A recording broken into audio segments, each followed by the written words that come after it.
A parábola do rico insensato, capítulo 12 de Lucas, dos versículos 13 a 21.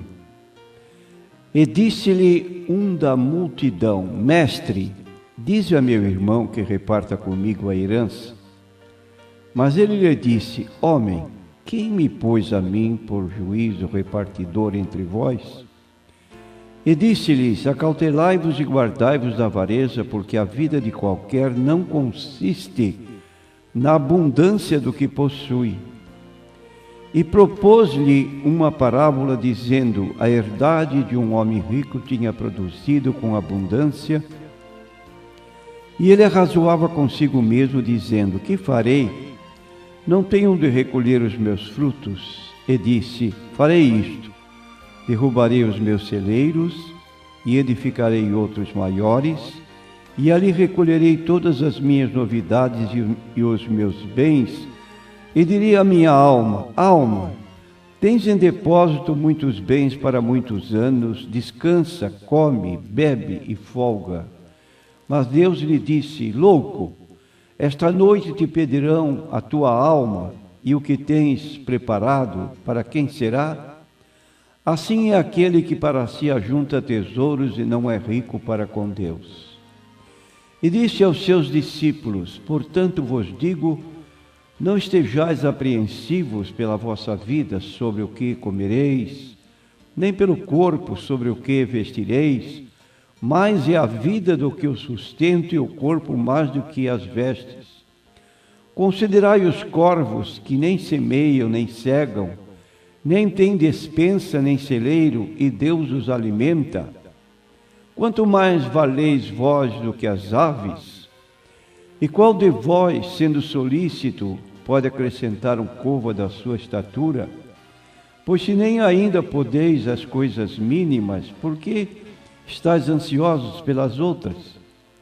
Considerai os lírios, como eles crescem, não trabalham nem fiam. E digo-vos que nem ainda Salomão, em toda a sua glória, se vestiu como um deles. E se Deus assim veste a erva que hoje está no campo e amanhã é lançada no forno, quanto mais a vós, homens de pouca fé? Não pergunteis, pois, que haveis de comer ou que haveis de beber, e não andeis inquietos, porque as nações do mundo buscam todas estas coisas. Mas vosso Pai sabe que precisais delas.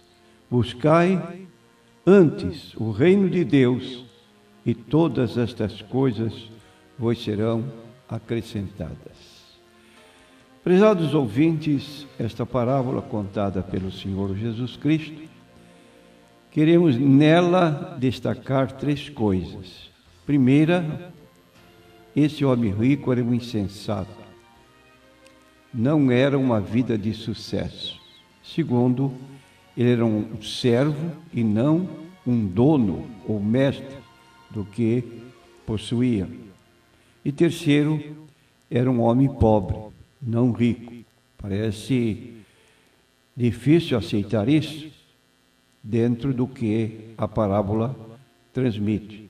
Mas vejamos o primeiro ponto em que dissemos que ele era um insensato, não um sucesso. É quase certo que, aos olhos da humanidade, que anseia ser rica, ele era um homem invejado por muitos. Haja vista, como temos apresentado frequentemente, a lista dos mais ricos do mundo, na revista Forbes. Ali chega a um ponto em que limita a $1 bilhão para que alguém seja considerado milionário. Aos olhos de Deus, entretanto, ele era um insensato a ser lamentado. E essa palavra insensato revela uma imprevidência da parte da pessoa que não considera aquilo que deve merecer o primeiro lugar. E às vezes, então, acontece isso no sentido material, muita diligência, muita habilidade mental para aquisição de fortunas, mas paralelamente, ao contrário, uma falta de discernimento espiritual, a ponto de não valorizar as coisas que vêm da parte de Deus. E na linguagem da Bíblia, nós vemos que um insensato é alguém que faz escolhas como se Deus não existisse e que vive como se Deus não tivesse dito nada na sua palavra.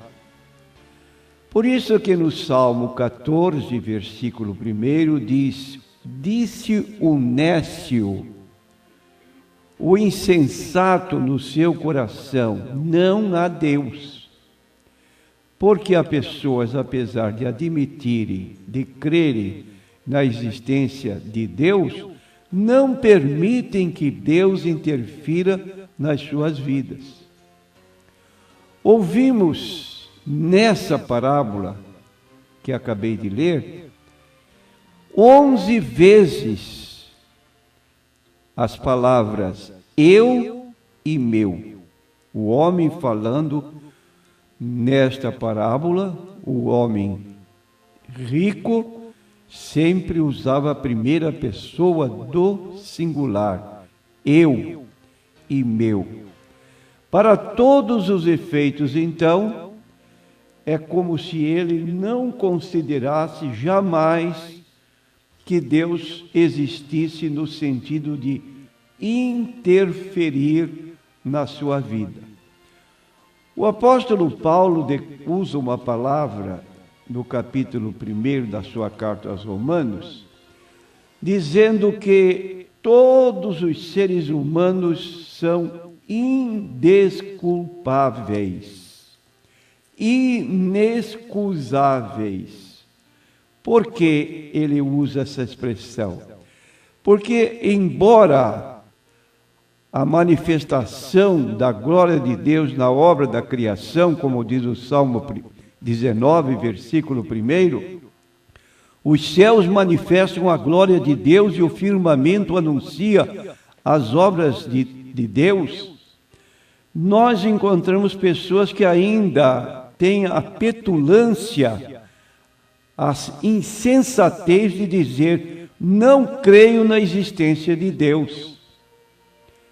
Então diz o escritor: porquanto o que de Deus se pode conhecer, nele se manifesta, porque Deus lhe o manifestou, porque as suas coisas invisíveis, desde a criação do mundo, tanto o seu eterno poder como a sua divindade, se entendem e claramente se veem pelas coisas que estão criadas, para que eles fiquem inexcusáveis. Porque, tendo conhecido a Deus, não o glorificaram como Deus, nem lhe deram graças, antes em seus discursos se desvaneceram e o seu coração insensato se obscureceu. Dizendo-se sábios, tornaram-se loucos. É exatamente o que acabamos de ler nesta parábola do rico insensato. Dizendo-se sábios, tornaram-se loucos. Excluíram Deus das suas vidas. Para todos os efeitos, Deus para eles não existe. Em segundo lugar, este homem rico, ele era um servo, não um dono, como se julgava.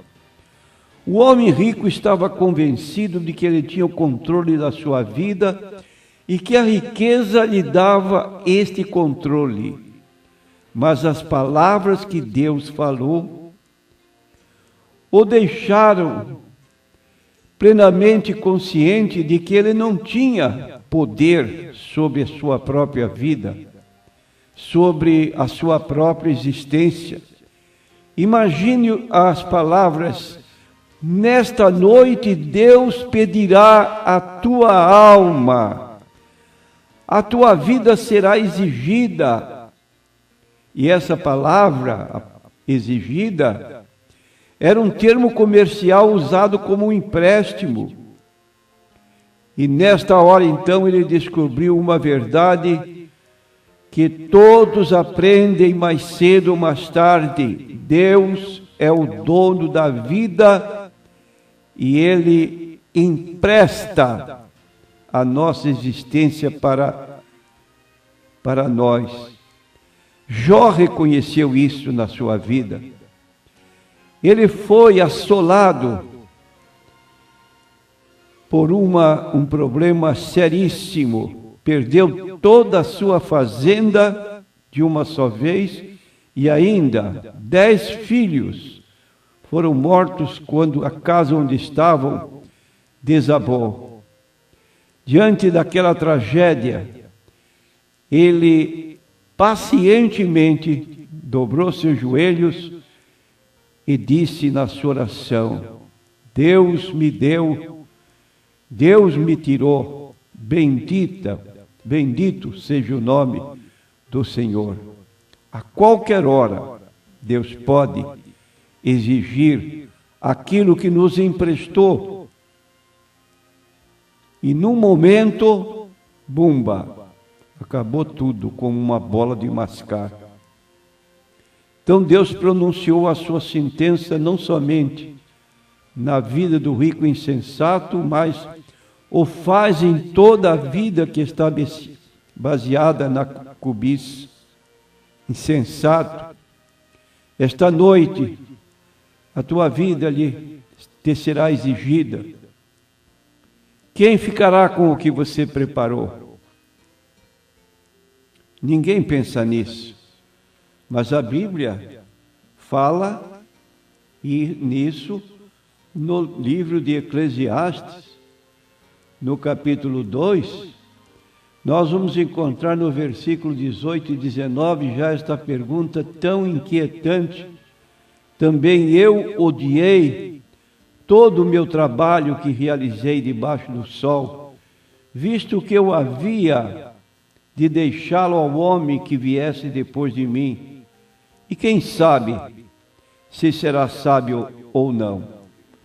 Todavia se assenhoreará de todo o meu trabalho que realizei e em quem me ouve sabiamente debaixo do sol. Também isto é vaidade.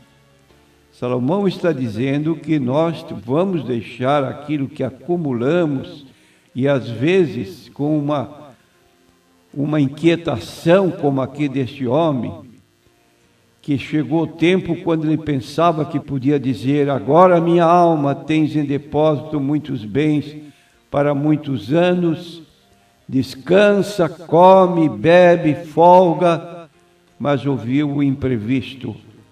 Esta noite Deus vai desprezar, vai pedir a tua alma, e o que será? Em terceiro lugar, ele era um homem pobre, não rico. No momento da verdade, o fazendeiro rico compreendeu que havia trabalhado tanto por tão pouco. Ele havia investido no que é transitório e não no que é permanente. O que faz com que a morte seja difícil é a avaliação do que perdemos com ela. Este foi um homem que deixou tudo para trás. Os celeiros que havia construído, as pessoas que tinha controlado, o prestígio que ele havia alcançado, a morte o despiu totalmente e revelou quem ele era. Um homem que guardava riqueza para consigo mesmo, mas não era rico para com Deus. Que tragédia! E aí está, meu prezado ouvinte, esta última afirmação deveria levar cada um de nós a perguntar a si mesmo: sou um insensato aos olhos de Deus? O que seria dito da minha vida? Então, tenha cuidado, Busque a Deus, como diz o versículo 31, buscai primeiro o reino de Deus e a sua justiça, e todas as demais coisas vos serão acrescentadas. Tenhamos essa cautela, comecemos bem o dia, dando o primeiro lugar a Deus em nossa vida. Amém. Amém.